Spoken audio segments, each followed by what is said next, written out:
What's up, Laker fam? Welcome to Lakers Report by Chat Sports, all things Lakers. I'm Hannah Kulik, aka Laker Han, your host of Lakers Report today. Today we have a very exciting episode because we are going to be answering all of your Lakers questions. We are doing our weekly mailbag Q&A. So I asked you all to send me in some questions on Twitter. Y'all sent me in so many amazing ones. So I just want to get right into these questions. But before we do, I want to make sure that you guys hit that subscribe button. Join this Lakers Report family. We are growing and I am so excited to have you a part of this awesome Laker family. And of course, before we get into this video, I want to make sure that you guys are all following me on my social media handles. My Twitter at Hannah_Kulik and my Instagram at HannahRoseKulik. Not only to keep up with all things Lakers and some fitness things, but also always feel free to shoot me a question, DM me any questions you have around the Lakers, and I will either save it for this next mailbag Q&A episode. We are doing these weekly, or I will just answer it right away. I always like to try to answer as many of your guys' questions as possible. All right, let's get into some of these questions. This first one here is from @Rida_81,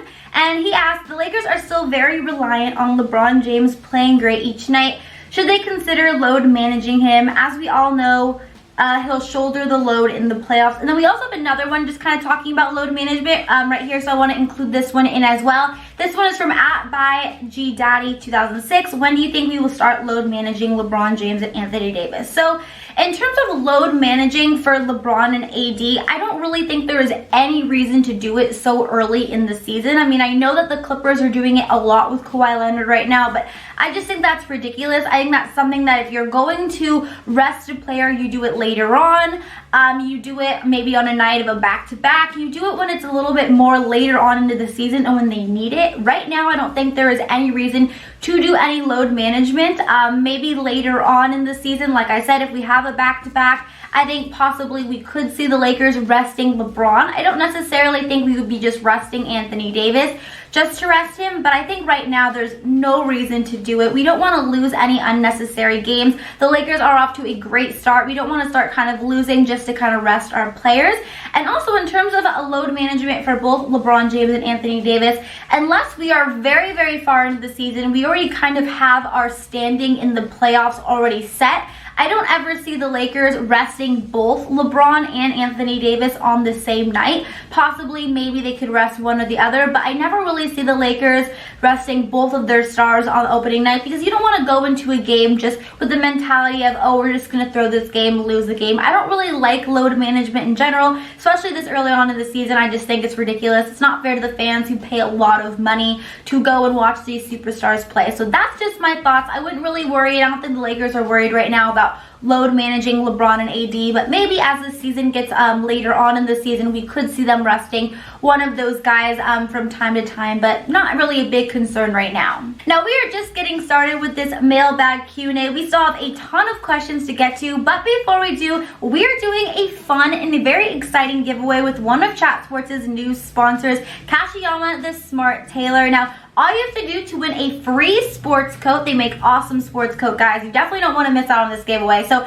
easy. You just follow Kashiyama Tailors on Instagram. Then we are going to be picking one lucky new Instagram follower who goes and follows them. We are going to be announcing that follower to win a free sports coat on November 17th. And then because you guys are so awesome and are helping me out with this, I'm going to be hooking up one of you guys who follows them with $25 on Venmo. So once you follow at Kashiyama Tailors, go ahead and give me a follow also and DM me once you do it, and I'm going to be picking one lucky winner to win $25 on Venmo. So once again, all you have to do to enter this giveaway and the Venmo giveaway, all you have to do is follow at Kashiyama Tailors on Instagram, then go follow me on Instagram at HannahRoseKulik. DM me once you've done so, and I'm going to be picking one lucky winner on November 17th who is going to be getting a free sports coat, and one lucky winner who is going to be getting $25 Venmo to them. So go ahead and go do that right now so that you can enter the giveaway. But let's move on and talk about some more Lakers questions you guys have.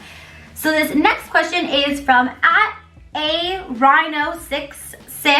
He says, I just want to know how you feel about Alex Caruso, his minutes and role with his team, and what we can expect from him this year.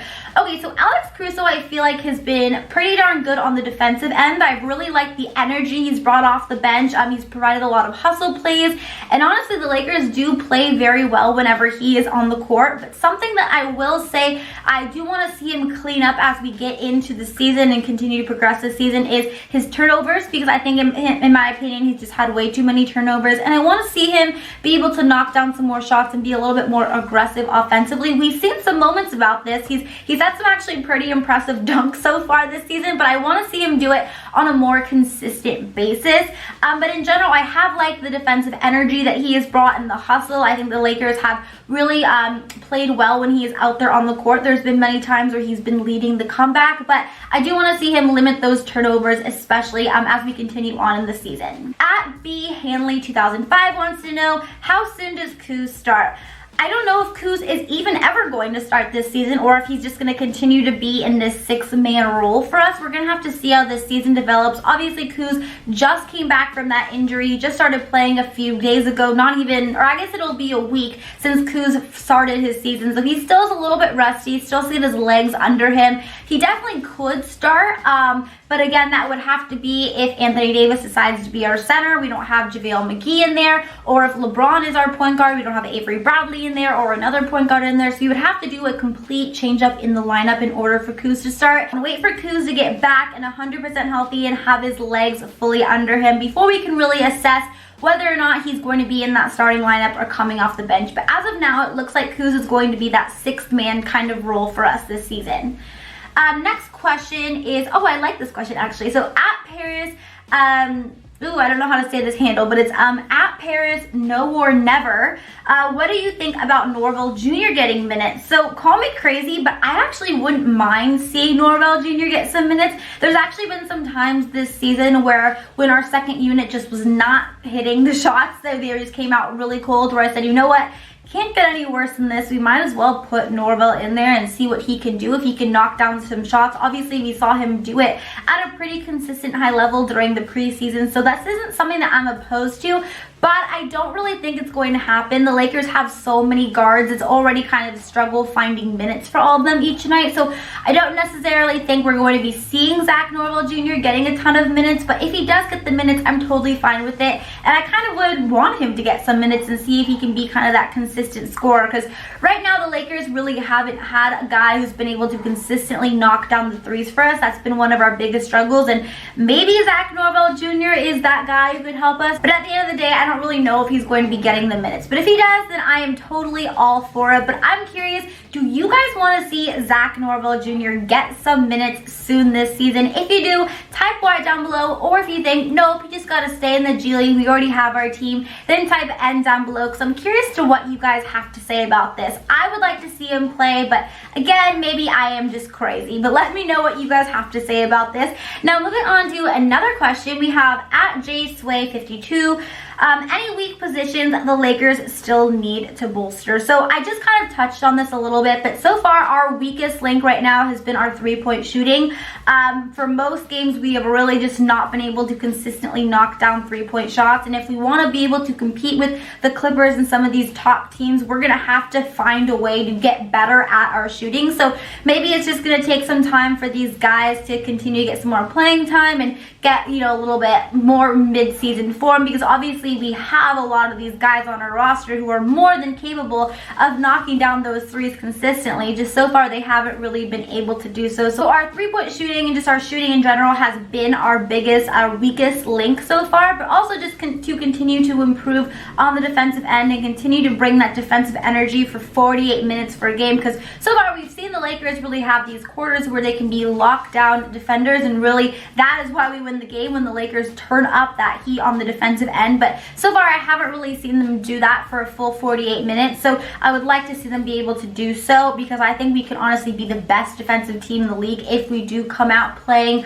extremely hard on the defensive end and are able to do that for 48 minutes. So right now, I think our main focus needs to be improving on our 3-point shooting and just our shots in general, and then of course keeping that defensive energy and continuing to improve on the defensive end. At Canucks Comic wants to know, will DeMarcus Cousins play if the Lakers go deep in the playoffs? This would be really interesting because there hasn't really been a timetable as to when DeMarcus Cousins is going to return.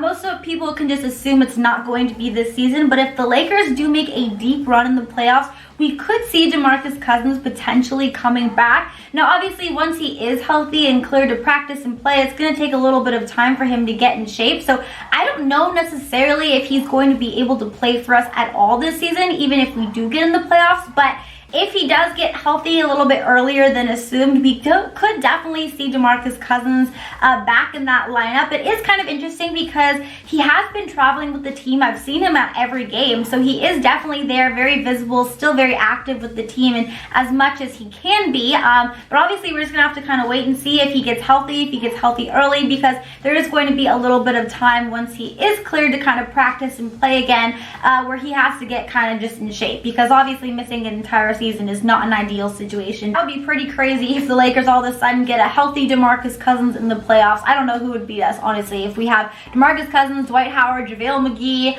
we have got LeBron James, Anthony Davis, we have Kuz playing at a high level, our role players playing at a high level. And that sounds like a championship winning team to me, but we're just gonna have to kind of wait and see. At Lyric Money wants to know, how do you see Rondo fitting in when he comes back? Should he start?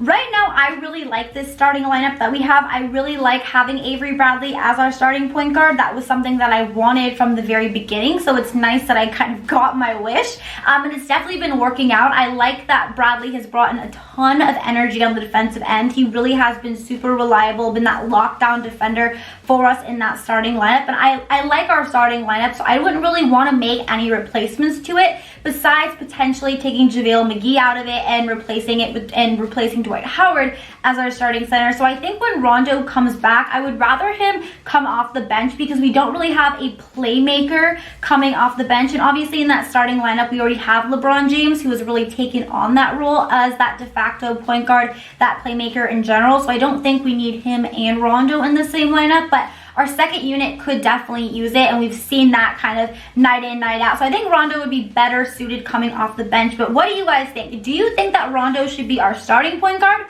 or do you think he should be coming off the bench? If you think he should start, comment S down below, or if you think he should come off the bench, comment B down below. Alright, now we have a couple more questions that I want to get to today, but before we do, I want to remind you guys again about this giveaway with Kashiyama Taylor. So all you got to do is follow Kashiyama Taylor's on Instagram, and then DM me once you've done it. We're going to be announcing a winner to win a free sports coat, and I am also going to be Venmoing someone $25. So go ahead, follow them right now, follow me on Instagram, and DM me once you did it, so that you can enter this giveaway and win a free sports coat, and hopefully maybe even win some money. Alright, moving on. This next question is from @Marcus1. He asks, what do you think about trading KCP and Kuzma for Bradley Beal? Okay, so first of all, we're not trading Kuzma. That's just not going to happen. Second of all, KCP has a no trade clause in his contract, so he would have to approve any trade that goes down, and I don't think he's going to do that. So this trade just isn't likely in general, also because the salary caps don't match. I mean, Bradley Beal's a guy who's going to be making,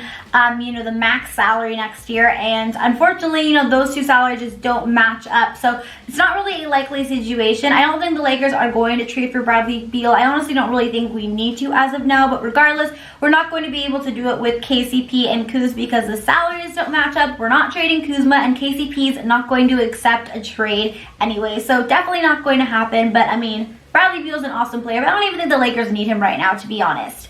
And then, okay, one last question here.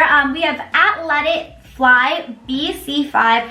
Do you think we should still try and snag Iggy by the trade deadline? I still think we need another perimeter defender. Okay, Iguodala to the Lakers. This honestly is kind of a rumor that just has not stopped, and it is something that could very well happen. However, the Memphis Grizzlies do not want to buy Iguodala out, so it would have to come via trade. I don't know necessarily if the Lakers have the assets to do so. I know there are a couple other teams in the mix who would like to try to trade for Iguodala as well, like the Dallas Mavericks, the Denver Nuggets, so they could potentially trade for him before the trade deadline, but maybe the Lakers are able to kind of pull something off. I know we're all kind of hoping that Memphis just buys him out. He hasn't even played a game for them. He kind of refuses to play, so I don't really see why they wouldn't want to just buy him out. Right now, it doesn't appear that they want to buy him out, and I don't know if the Lakers have the trade assets for him, but anything is possible, and I think if the Lakers really do want him and they feel that they need him, they're going to do whatever it takes to make it happen. So as of right now, I don't know what is happening with Iguodala. We're just going to kind of wait and see how it plays out. But him being a Laker could definitely still happen. Again, just going to kind of have to wait and see how it plays out. But he would be a great addition to this team. Obviously, he provides a lot of veteran, leadership. He's a great defender. He knows what to do in the championships and in the playoffs. So he would be a guy that would be awesome. He's a great perimeter defender. I would be all for Iguodala coming and joining the Lakers. I think that would give us a perfect edge to really fill out the roster. But end of the day, we're just going to kind of have to wait and see what happens, because obviously Iggy is in high demand, and I don't think the Lakers have the most trade assets to really offer the Memphis Grizzlies right now. Alrighty guys, that is going to wrap up today's mailbag Q&A. Thank you guys so much again for sending me in all of your questions. If you like these Q&As, don't forget to give this video a double thumbs up. Subscribe to Chat Sports and this new Lakers Chat Sports YouTube channel as well. And until next time, Laker Hand is out. Bye guys!